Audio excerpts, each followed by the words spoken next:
So let's go over how to edit the products.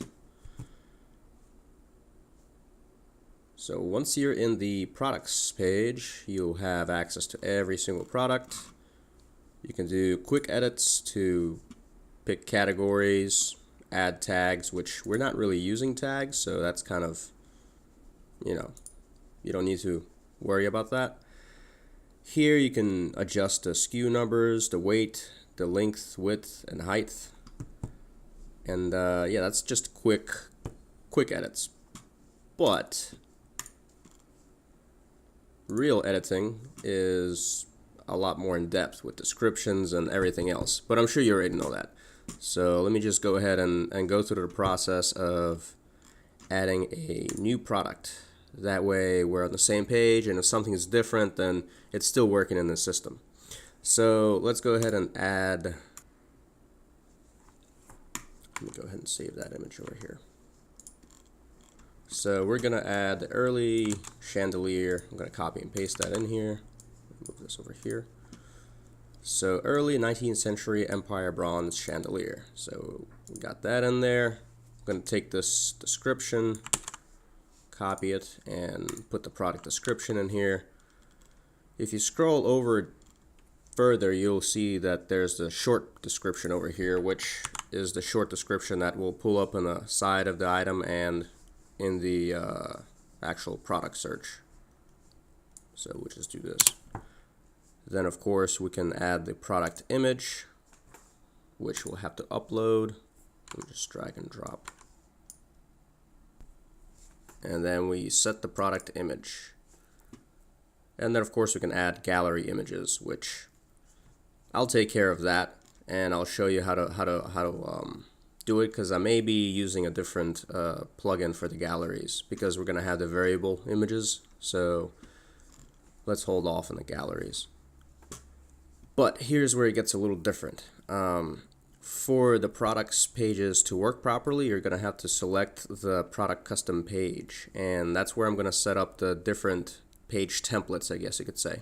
Right now, for all the basic products, we're just using basic product. So that's the template. So with every product, you'll have to choose basic product, so that way they show up properly. And of course, in the categories, you have to select antique for the main category, so it shows up in antiques, and then you can further narrow it down to lighting or other categories. Then we go to the pricing. So you can type in a regular price. I don't think the regular price is even going to be shown anywhere, because we have, well, I guess it'll show on the website before a user logs in. And then we can do customer pricing, and then trade member pricing, which if you're a trade member, then you get that pricing. So it's two different price points, just like you wanted. Then we're going to have to go into the inventory, type in the SKU or SKU, I don't really know how to pronounce it. Type that in, and then we're going to have to click enable stock management at product level. That way we can choose a stock quantity. And I set it up to where once somebody buys the stock, it'll automatically hide the product from the website itself. It won't delete it, it will just hide it. But it will tell you that, hey, this sold, so you can either delete it or keep it, or, it'll be up to you to decide what you want to do with the product once it's sold. But once the stock quantity goes down to 0, it'll just hide it from the website because somebody bought it. In stock, and you got to choose do not allow back orders for it to work.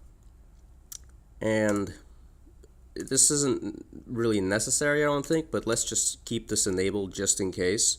That way it won't mess up and allow somebody to order 2 of these products and then say, hey, there's only one, so we can just enable this to allow only one product to be purchased at the same time.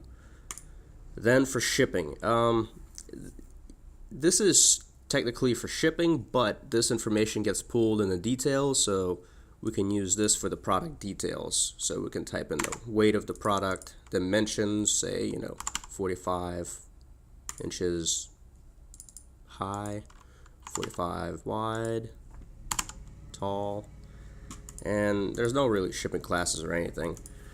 We're not really using these.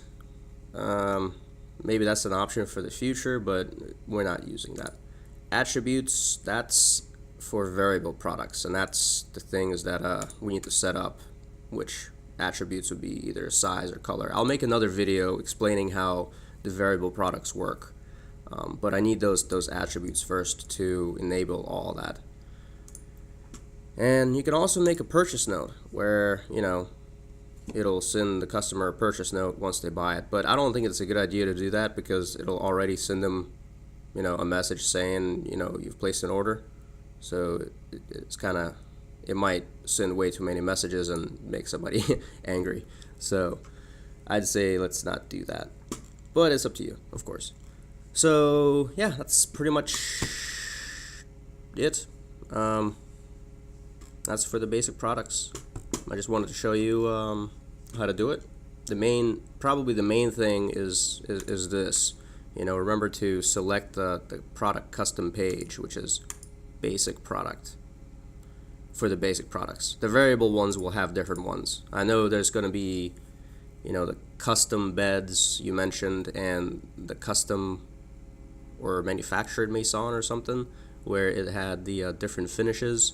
So it's going to be, you know, a couple of different templates. You know what, I might actually just add template at the back of this, so it'll say, well, yeah, I'll just say template over there. So basic product template, and then, you know what, to make things easier, I'll just do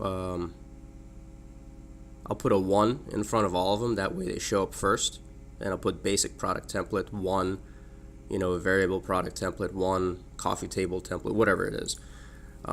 So that way it's easy to get to, because when you click it, it'll just show up first.